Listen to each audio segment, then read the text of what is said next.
Hello everyone, my name is Tushar Bharti. I hope you guys are doing well. So today we are going to discuss one more concept related to motion in a straight line. Basically as a description of the motion in a straight line देखने वाले हैं.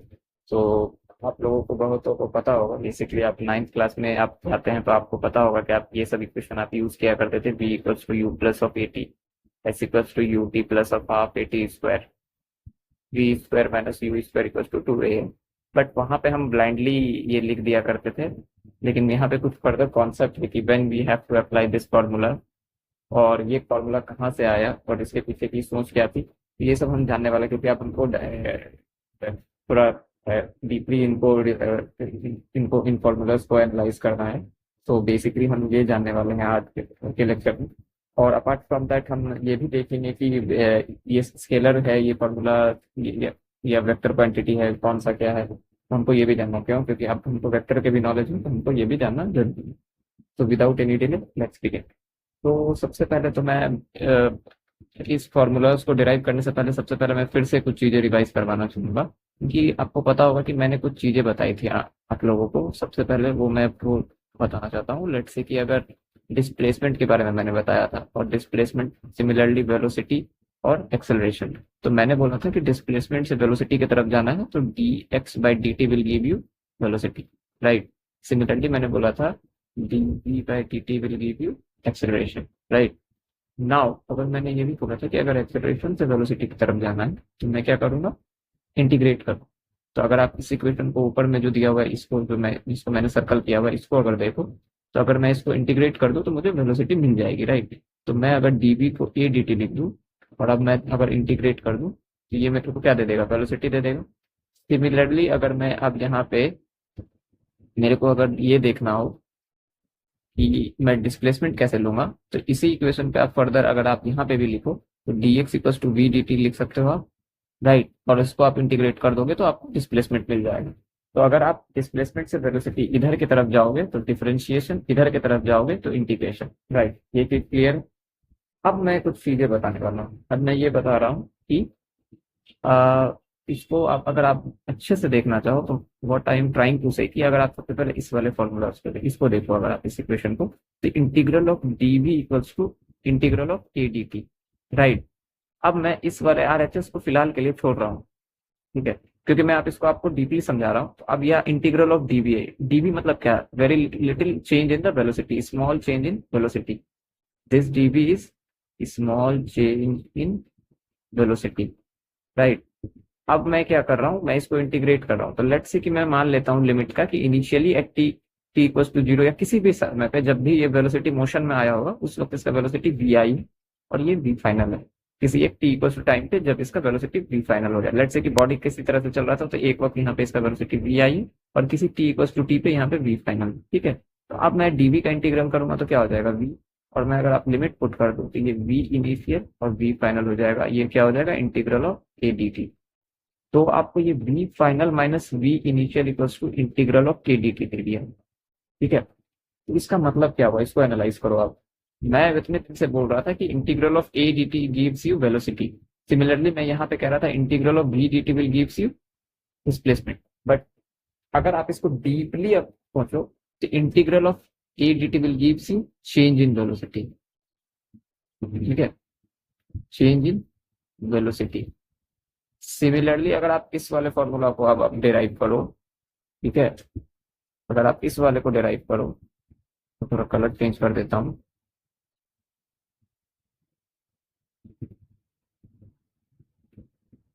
हाँ, अगर आप इस वाले को derive करो तो इस वाले को अगर हम डिराइव करेंगे तो कैसे होगा,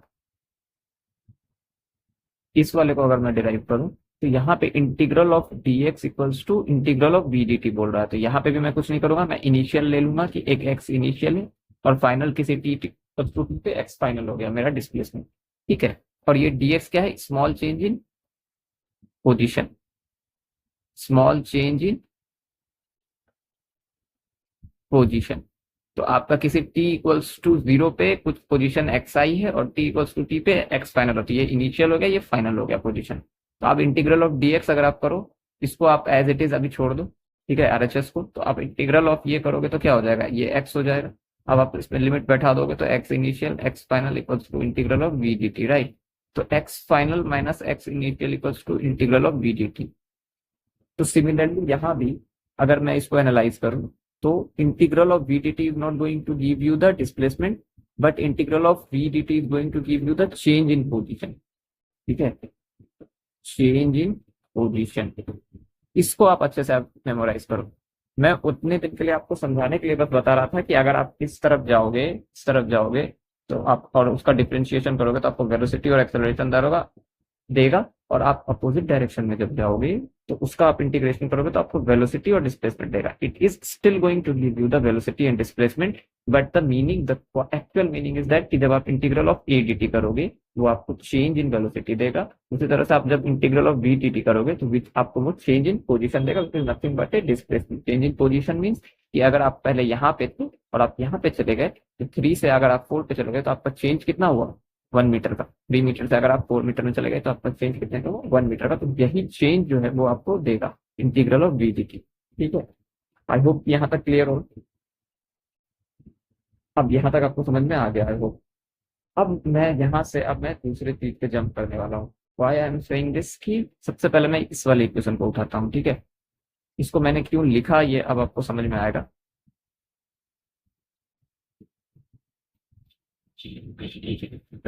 we final minus we initial equals to integral of a d t. अब मैं आरएचएफ पे कंसंट्रेट करूंगा। मैंने आपको ये बोला था, ये सब सारे जो इक्वेशन है जो हम लगाते हैं ये हम लगा रहे हैं, लेकिन पहले हम 9th या 10th में जब भी हमने पढ़ा था ये इस इक्वेशन को जब जब भी हमने पढ़ा तो इसके पीछे हम ब्लाइंडली लगा रहे थे और हम जान नहीं पा रहे थे। लेकिन अब एक कॉन्सेप्ट है, ये जितने भी इक्वेशन लगते हैं इसको आप मेमोराइज कर लो कि ये तभी लगेगा जब कांस्टेंट एक्सेलरेशन होगा, कांस्टेंट एक्सेलरेशन, अदरवाइज ये कभी भी नहीं लगेगा। आई होप कि आप समझ रहे हो। ये ऐसा मैं क्यों बोल रहा हूँ, अब ये इस इक्वेशन से क्लियर होगा। अब आपको यहाँ पे V final minus we initial मिल गया। लेट्स से कि आप वी फाइनल को आप वी मान लो, वी इनिशियल को आप यू मान लो, इसको मैं वी माइनस यू लिख सकता हूँ, integral of a d T, right. यहाँ तक तो क्लियर होगा, यहाँ तक क्लियर होगा। अब सुन, अब फर्दर मैं अब इसमें एक और आपको ये बताना चाहता हूँ कि यहाँ तक तो अब मान लो कि ये एक्सेलरेशन जो है ये कांस्टेंट है, constant means acceleration is constant.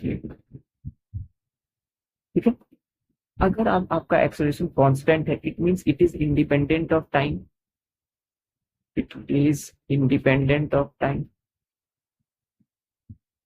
सही बात है, क्योंकि आपका टाइम कुछ भी हो एक्सेलरेशन वही होगा। इसका मतलब क्या हुआ कि अगर मैं ए और टी का ग्राफिकल एनालिसिस करूँ, कांस्टेंट का मतलब हुआ कि अगर मैं ए और टी का ग्राफिकल एनालिसिस करूं तो लेट्स से कि अगर टी इक्वल्स टू 0 पे एक्सेलरेशन 5 मीटर पर सेकंड स्क्वायर है तो रिगार्डलेस कुछ भी टाइम हो जाए 1 2 3 इट इज इंडिपेंडेंट, ये ऐसा ही रहेगा। ठीक है, आपकी टाइम वेरी करते चली जाएगी, आप बोलोगे कि मेरा समय बदलता चला गया बट मेरा एक्सेलरेशन हमेशा यही रह गया। ठीक है, यही होता है कांस्टेंट का मतलब। ठीक है, यहाँ तक क्लियर। तो अगर आपका एक्सेलरेशन बाहर है, अगर मान लो मैं ये लिख रहा था एक्स डी एक्स लिख रहा था तो आप इजीली एक्स स्क्वायर बाय 2 कर रहे थे। अब लेकिन मैं 3x dx अगर का इंटीग्रल लिखूं तो 3 क्या था, कांस्टेंट था, it is independent of x, तो 3 बाहर आ जाता था और x dx करते थे अपन। ठीक है, तो सिमिलरली यहाँ पे अगर a कांस्टेंट है तो a इंटीग्रल से बाहर आ जाएगा। अब मैं इसको इंटीग्रल ऑफ a dt लिख दूँ तो v minus u equals to a dt है। आप मान लेते हैं कि t इक्वल्स टू 0 से लेके मैं t तक का मान रहा था। ठीक है, इनिशियल टाइम जो था पर t इक्वल्स टू 0 से t इक्वल्स टू t तक का हम देख रहे हैं, हमको एनालाइज कर रहे हैं। ठीक है, तो a, अब यहाँ पे dt का इंटीग्रल t आ गया और ये आप लिमिट बैठा दो 0 से t, तो ये क्या आ जाएगा v minus u equals to a t, तो v equals to you plus of a t आए। ठीक है, तो ये कब आया, ये तब आया जब मैंने एक्सेलरेशन को कांस्टेंट माना। तो हमेशा आपको याद रखना है कि ये इक्वेशन हमेशा कांस्टेंट एक्सेलरेशन में लगेगी। सिमिलरली ये वाला भी और ये वाला भी। मैं अब इस पे आता हूँ, इस वाले इक्वेशन पर, फिर मैं इस पे आ गया। ठीक है, तो अगर आप इसको देखो v equals to you plus a t आएगी। ठीक है, और अगर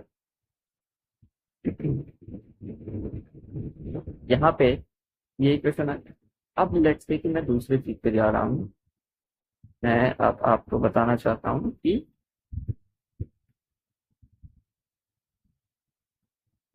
ये colour I think it won't be visible for you, तो विल पिक डिफरेंट कलर।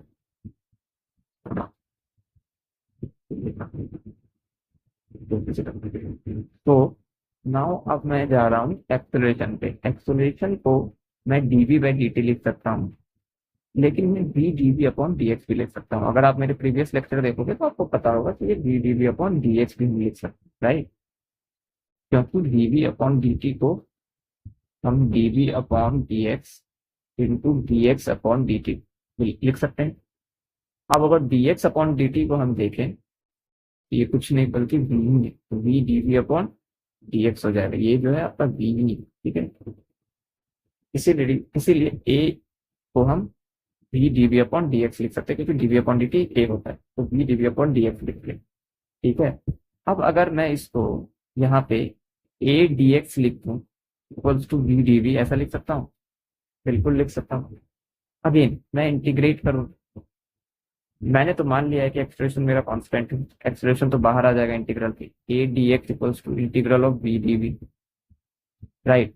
अब a dx का अब इंटीग्रल करोगे तो ax आ जाएगा। ये 0 से x में अब मैं लिमिट अगर दे दूं यहाँ पे, और यहाँ सिमिलरली मैं u से v को दे दूं, ठीक है, u से v, ठीक है। ये तो ax आ गया 0 से x में, और ये कितना बन जाएगा तो 1/2 v स्क्वायर, और ये 0 से v तक में, ठीक है। ये तो ax आ गया, ठीक है। या इसको मान लो आप x की जगह, हाँ x ही रहने दो, ठीक है, ठीक है। ये v square minus u square by 2 आ गया। तो ये कितना आ गया, v square minus u square equal to 2a x, ठीक है। X is nothing but displacement, जो कि इनिशियली जीरो था, तो किसी भी point t equal to zero पे मैंने मान लिया था कि वो जीरो पे था, और वहां से वो चलते हुए कहाँ पे चला गया, 5 मीटर पे। तो आप सीधा सीधी 0 5 माइनस 0 करोगे तो 5 की आएगा, तो यहाँ पे आप 5 कर दोगे, ठीक है। इस तरह से है, तो ये 2ax है, ठीक है। तो ये भी आ गया आपका। यहाँ भी जब ये इक्वेशन आया, यहाँ पे जब ये इक्वेशन आया तो 2as, तो यहाँ पे एस डिस्प्लेसमेंट है, यहाँ पे मैंने क्या मान रखा था, एक्स ही माना है।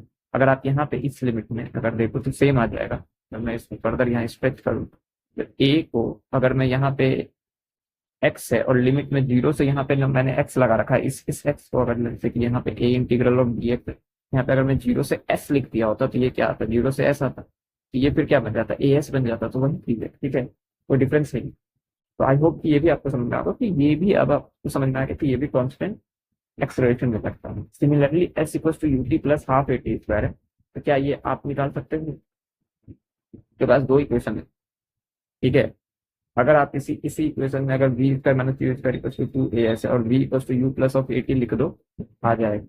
देखो कैसे आता है, v square minus u square equal to 2as है, ठीक है। ये इक्वेशन तो आपने निकाल लिया, और दूसरा आपने v equal to you plus of a t भी निकाल लिया, ठीक है। तो यहाँ पे v के जगह पे u plus of a t put कर दो, minus of u square equal to 2as, ठीक है। इस इक्वेशन में मैंने ये पुट कर दिया, ठीक है, क्योंकि ये भी मैंने निकाल रखा।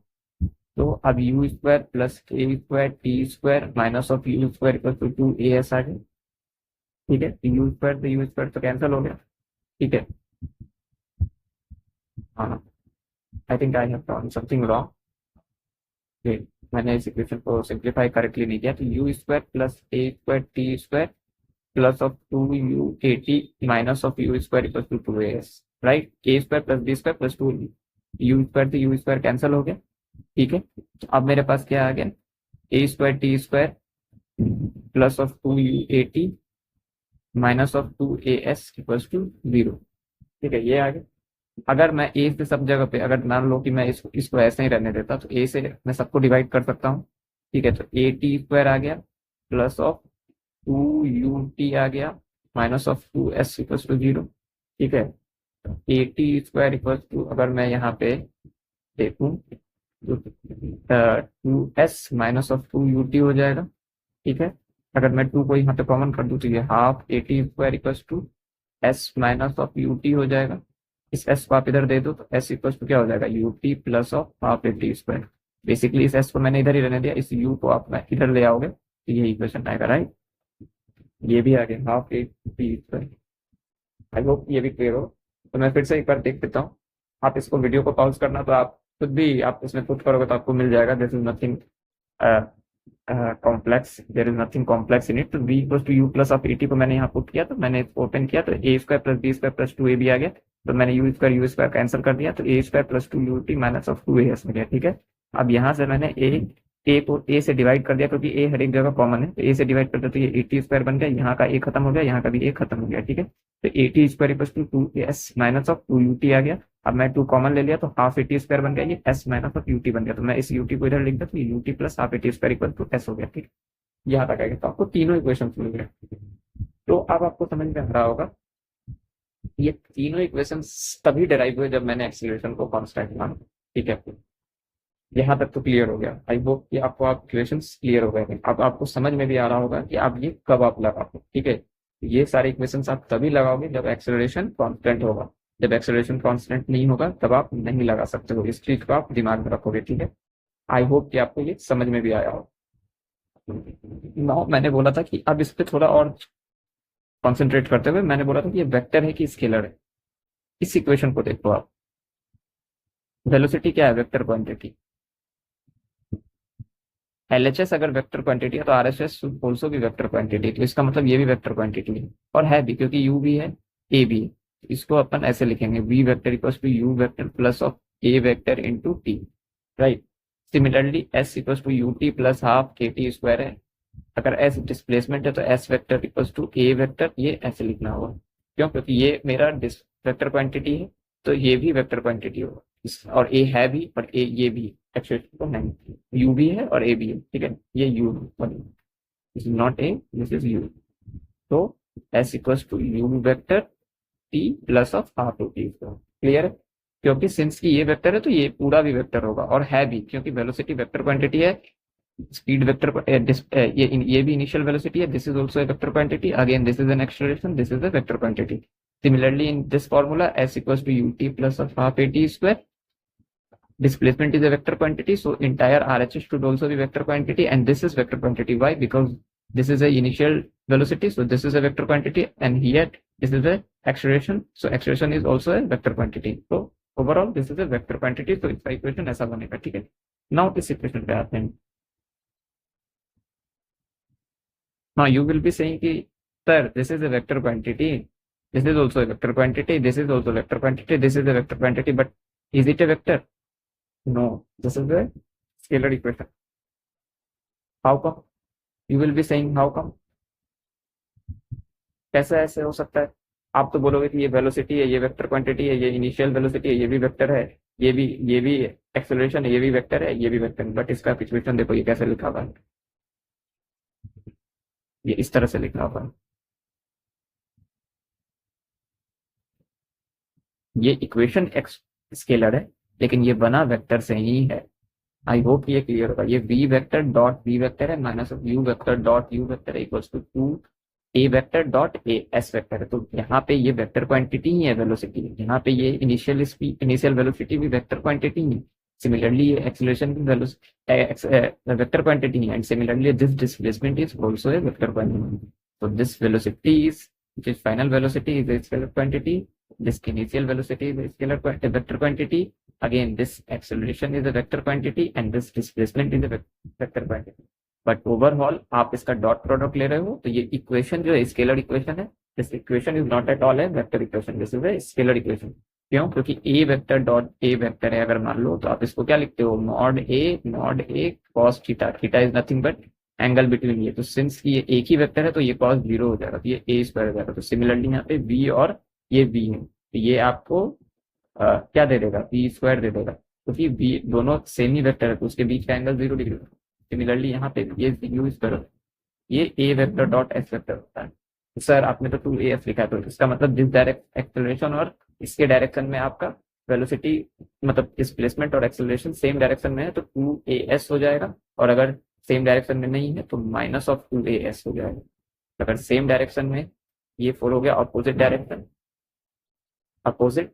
और अगर सेम डायरेक्शन में है तो 2as से, क्या से, अपोजिट और सेम। यहाँ क्या, acceleration and displacement, opposite acceleration and displacement, यहाँ पे सेम डायरेक्शन। ठीक है, क्योंकि अगर सेम डायरेक्शन में एक्सेलरेशन है ये और ये डिस्प्लेसमेंट है तो सेम डायरेक्शन है तो cos 0 इज 1।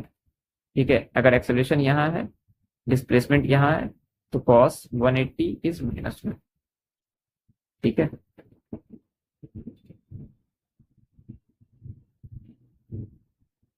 ठीक है, आई होप ये क्लियर होगा। तो ये चीज भी आपको ध्यान में रखना है, हालांकि ये कोई पूछता नहीं है, nobody is going to ask you, you can directly apply this, but ये मैंने आपको बताने के लिए किया कि हाँ ये भी वेक्टर से ही डिराइव हुआ है, बट यहाँ पे ये डॉट प्रोडक्ट। ठीक है, तो ए वेक्टर डॉट एच वेक्टर है, तो ये यहाँ पे अगर एक्सेलरेशन और डिस्प्लेसमेंट अपोजिट है तो माइनस ए एस हो जाता है, और सेम डायरेक्शन में तो प्लस। और हम बहुत से जब क्वेश्चन बनाऊंगा तो वहां पे आप विदाउट थिंकिंग ऑफ दिस, आप इतने बार आप पॉजिटिव और निगेटिव रख चुके होगे, लेकिन आपको वो दिखता भी नहीं है और हम सोचते भी नहीं, लेकिन वो एक्चुअली यही हो रहा होता है। ठीक है, आई होप भी क्लियर होगा। तो मैं एक बेसिक सा क्वेश्चन बता रहा हूँ, नहीं इतना कुछ नहीं है, लेकिन ये क्वेश्चन जो है आप एक बार पढ़ लो, फिर मैं इसको डिस्कस करता हूँ। ठीक है, तो बेसिकली ये कह रहा है कि if a body loses half of its velocity on penetrating 3 centimeter in a wooden block, then how much will it penetrate before coming to rest?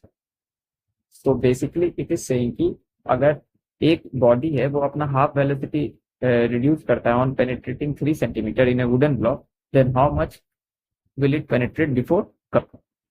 तो आप लोगों ने ये क्वेश्चन पढ़ लिया होगा। बेसिकली ये यही कह रहा है कि आप जो बॉडी है ये इसका हाफ वेलोसिटी को लूज किया 3 सेंटीमीटर में। तो लेट से कि अगर यहाँ पे कुछ बॉडी था, एक वुड है, ठीक है, एक लेट से कि ये वुड है, एक बड़ा सा एक वुड है, और इस पे ये चल रहा है यहाँ से, और ये 3 सेंटीमीटर तक चला। ठीक है, इसी वुड पे पेनिट्रेट करते हुए फर्दर ये कितना पेनिट्रेट करेगा बिफोर कमिंग टू रेस्ट। तो आपको ये एक्स डिस्टेंस बताना है कि before coming to rest, let say कि ये एक्स डिस्टेंस पे जो है आके ये रेस्ट पे आ गए। मान लेते हैं कि ये t इक्वल्स टू 0 है, ये वुडन ब्लॉक का स्टार्टिंग है, यहाँ पे ये वेलोसिटी, ये जो बॉडी है ये जा रहा था v वेलोसिटी से।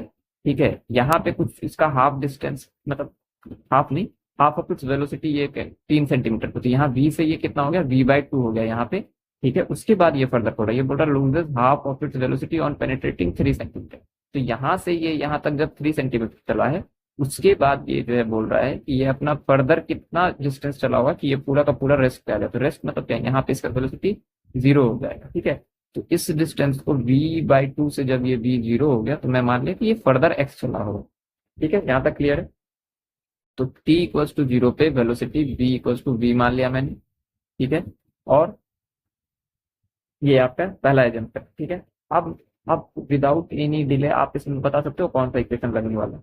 मैं मान लूंगा कि इस सिंस की बॉडी सेम है तो इसमें एक्सेलरेशन सेम होने वाला है और कांस्टेंट होने वाला है, एक्सेलरेशन इज कांस्टेंट। ठीक है, क्यों, क्योंकि ये बॉडी पे जो है, ये इसी बॉडी पे ही, ये बॉडी, इसी बॉडी जो ये वुडन ब्लॉक वाली बॉडी है, इसी पे ये जो स्मॉल पार्टिकल है ये पेनिट्रेट करता हुआ जा रहा है। तो थ्रू आउट द मोशन इसका एक्सेलरेशन वही होने वाला है, क्योंकि ये जो बॉडी इसको रेजिस्ट करेगी, इस बॉडी के मोशन को, थ्रू आउट द जर्नी ये सेम एक्सेलरेशन कुछ ए लगा रही थी, लाइक लेट्स से वो एक्सेलरेशन ए है। ठीक है, तो अब मेरे को पता चल गया कि t इक्वल्स टू 0 पे वेलोसिटी v है, एक्सेलरेशन कुछ मैंने a मान लिया, और हाफ ऑफ द वेलोसिटी वो क्या कर रहा है, लॉस कर रहा है, मतलब v से v/2 हो रहा है ऑन पेनिट्रेटिंग 3 सेंटीमीटर। तो मेरे पास s भी दिया हुआ है, वो क्या है, 3 सेंटीमीटर। ठीक है, तो v square minus u square equal S आपको दिख रहा है कि मैं लगा सकता हूँ। क्यों, क्योंकि मेरे पास यहाँ से यहाँ तक, क्योंकि मेरे पास यहाँ से यहाँ तक में डिस्प्लेसमेंट तो 3 सेंटीमीटर गिवन, मेरे को इनिशियल फाइनल भी गिवन। ठीक है, और मेरे को ए निकालना है, राइट, जिसको कि मैंने फिलहाल ए मान रखा है। ठीक है, और ये भी दिया हुआ है 3 सेंटीमीटर। तो let's start putting the values here में। सो v स्क्वायर तो ये तो यही रह जाएगा, क्योंकि v स्क्वायर आपका यहाँ पे क्या हो जाएगा, v/2 का होल स्क्वायर, क्योंकि फाइनल वेलोसिटी तो आपकी ये है, राइट, फाइनल जो है यहाँ पे ये v/2 है।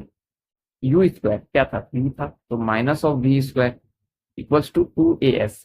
अब ध्यान से देखो, डिस्प्लेसमेंट इधर है 3 सेंटीमीटर में, मैंने क्या बोला कि बॉडी लूज कर रहा है, लूज कर रहा है। इट मीन्स कि अगर वेलोसिटी जा रहा था 5 मीटर पर सेकंड, लेट से कि मैं कुछ बांध रहा हूँ, वो घटे जा रहा है। लूज मतलब क्या होता है, घट रहा है। इसका मतलब कि एक्सेलरेशन जो है इसके नेगेटिव डायरेक्शन में होगा, तभी तो ये बॉडी रुक रही होगी, तभी तो यहाँ बोला कि हाफ ऑफ द वेलोसिटी हो गया। अगर t इक्वल्स टू 0 पे वेलोसिटी जो था u इक्वल्स टू v था आपका, तो t इक्वल्स टू किसी भी समय t पे वो अपना v जो है v/2 कर लिया। इट मीन कि आपका एक्सेलरेशन इसको रेजिस्ट कर रहा है इस मोशन को, तो ये डी एक्सेलरेशन है, राइट।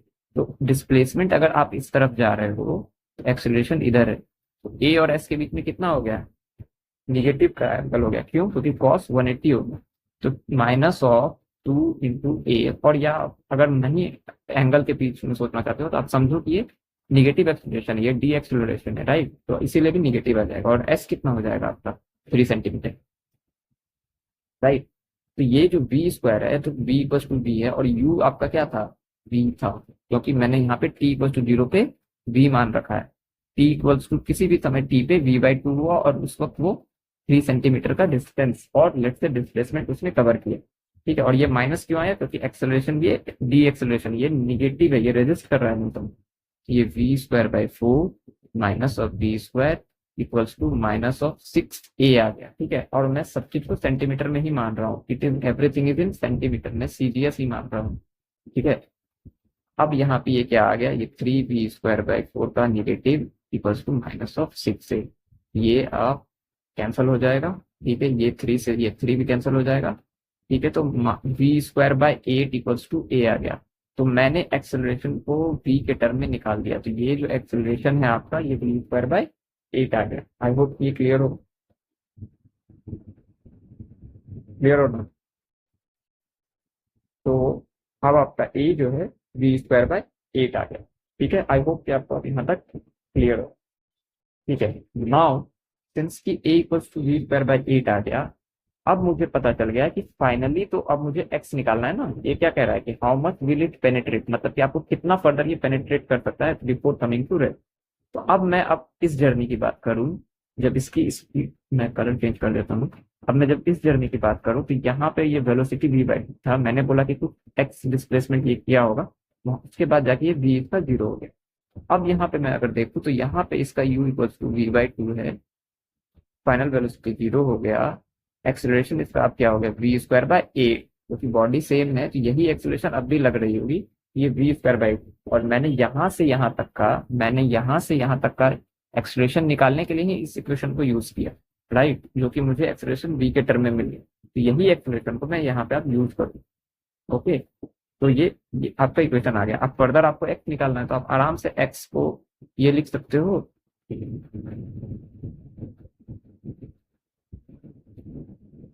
v² -u² = 2as। तो आपका s तो x हो जाएगा, ठीक है। तो v² आपका क्या है, ये 0, तो ये तो 0 आ गया, क्योंकि फाइनल इनिशियल क्या था v/2, तो v²/4 = 2as। तो आप यहाँ पे 2 एक्सेलरेशन, अगेन ये क्या है, निगेटिव एक्सेलरेशन है। क्यों? क्योंकि आपके ये मोशन को रेजिस्ट कर रहा है, आप इधर जा रहे हो, एक्सेलरेशन इधर लग रहा है। या फिर एंगल से समझूं तो एंगल 180 है, तो ये माइनस आ जाएगा, ठीक है। तो मैंने यहाँ माइनस लगा दिया, तो v²/8 और डिस्प्लेसमेंट मैंने x मान रखा, तो ये मैंने यहाँ पे x पुट कर दिया, तो मेरे को यहाँ से x मिल जाए, ठीक है। तो ये -(v²/4 = -(2v²/8 × x), ठीक है। तो ये और ये कैंसिल हो गया, v² भी कैंसिल हो गया, ये 4, ये 4 4, तो x आपका 1 सेंटीमीटर आ गया। ये फर्दर 1 सेंटीमीटर ही पेनिट्रेट कर पाएगा। आई होप कि आपको क्लियर होगा। तो मैंने आपको अभी बताया कि आप इतने बार जाने अनजाने में ए और एस में, यहाँ पे मैंने बताया कि आप डायरेक्ट बोल देते हो कि निगेटिव एक्सेलरेशन है तो आप माइनस पुट कर देते हो, but the concept behind is कि यहाँ पे भी एंगल ही लग रहा होता है, एक्सेलरेशन और डिस्प्लेसमेंट अपोजिट डायरेक्शन में तो हम निगेटिव लेते हैं। तो यहाँ पे भी हमने वही किया। हमने क्या किया कि यहाँ पे पहले हमने सबसे पहले इस पूरे जर्नी को मैंने 2 पार्ट में डिवाइड कर दिया। तो सबसे पहले मैंने बोला कि t = 0 पे उसका इनिशियल u जो था v था, s जो था 3 सेंटीमीटर था, और v जो है फाइनल वेलोसिटी मैंने उसको v मान लिया, ठीक है। u जो था v था वो ये है, ना कि ये, सॉरी फॉर दैट। t = 0 पे u = v, मैंने v = v माना, ठीक है। सॉरी v = v/2 होगा, राइटिंग दिस, v = v/2 हो गया, और s = 3 सेंटीमीटर होगा, ठीक है। तो पहला क्लियर ये होगा। तो फिर से मैं रिपीट कर देता हूँ, क्योंकि मैंने यहाँ पे थोड़ा v = v लिख दिया था। तो सबसे पहले t = 0 पे मेरा फाइनल वेलोसिटी जो है v/2 होगा, क्योंकि ये बोल रहा है ये लूज कर रहा है। तो लूज कर रहा है इसका मतलब कि कुछ ऐसा बॉडी जो है इस मोशन को रेजिस्ट कर रहा है, तो वो निगेटिव एक्सेलरेशन लगा रहा है इस पार्टिकल पे, ठीक है। तो मैं t = 0 पे v को v/2 मान लिया, s 3 सेंटीमीटर गिवन है, और आपका इनिशियली आपने यू इक्वल टू वी से शुरू किया, ये भी मैंने मान लिया। ठीक है, अब मैंने इस इक्वेशन में पुट कर दिया, तो वी बाई टू पुट कर दिया, यहाँ वी पुट कर दिया और टू ए एस, तो ये पुट कर दिया, तो मुझे यहाँ से एक्सेलरेशन मिल गया। फर्दर मैंने यहाँ से यहाँ तक मैं एक्स मान लिया, तो इसमें अब मैंने इस इक्वेशन को निकाला और अब मैं यहाँ पे मान लिया कि टी इक्वल टू जीरो पे u equal to v by two है। अब यहाँ पे टी इक्वल टू किसी भी टी पे वी इक्वल टू क्या हो गया, जीरो। अगर although this is not a t equal to zero, but मैंने इसको दो हिस्सों में बांट दिया, तो मैं मान सकता हूँ हाँ ये टी इक्वल टू जीरो। अगर आप नहीं भी मानो तो भी अगर आप इतना ही जर्नी देखो तो ये इनिशियल है, ये फाइनल है। तो अगर आप टी इक्वल टू जीरो नहीं बोलना चाहते हो तो ये बोल सकते हो कि इनिशियली फॉर दिस जर्नी क्या होगा, इनिशियल आपका वी बाई टू था, फाइनल क्या हो गया, वो रेस्ट पे आ गया, तो वी जीरो हो गया। तो मैंने इसमें पुट कर दिया और मुझे वहां से डिस्प्लेसमेंट मिल गया। आई होप कि क्लियर होगा। तो आप इसको पॉज करो, 2-3 बार देखो, आपको समझ में आएगा। There is nothing more in it. I hope कि ये क्लियर होगा। तो मैं फर्दर तो मैं डिस्प्लेसमेंट इन nth सेकेंड एक टॉपिक था, वो मैं कवर करना चाहता था, but if I start covering it it would be a longer video, so I am not going to cover it now. But यहाँ तक आपको कॉन्सेप्ट क्लियर होगा। तो मैंने एक क्वेश्चन भी करा दिया आपको, फर्दर फ्यूचर्स के लेक्चर में मैं और भी क्वेश्चन लूंगा, बट आई होप कि ये क्लियर होगा। हाँ, यहाँ पे मैंने थोड़ा सा गलत लिखा था, ये इसको अब मैंने करेक्ट कर दिया है। Finally v equal to v by two है, यू इक्वल टू वी है। मैं रिपीटेडली बोल रहा हूँ ताकि किसी को अगर नहीं समझ में आया तो वो क्लियर हो। आई होप कि आपको क्लियर होगा, आज का लेक्चर आपको समझ में भी आया होगा। आप पॉज करो, वीडियोस को देखो, 2-3 बार लिखो भी आप, इससे क्या होगा कि आपको खुद भी यार डेरिवेशन आ जाएगा, तो आप कॉन्फिडेंट हो गए। ऑल्दो डेरिवेशन आपको कभी भी कॉम्पिटिटिव एग्जाम में नहीं पूछने ना था, बट आपको ये आज से क्या होगा कि कॉन्फिडेंस आ जाएगा, तो ये आपको दिमाग में आ जाएगा कि हाँ कॉन्स्टेंट एक्सेलरेशन में ही इनको ये लगा, बाकी कहीं नहीं लगा। मैं वो भी दिखाऊंगा कि कहाँ पे ये नहीं लगाना है और बच्चे लगा के गलती करते हैं। आई होप कि सब कुछ क्लियर होगा। So you like my videos, share my videos, and subscribe my channel. Till then, you take care of yourself. Tata, bye bye, and happy Diwali.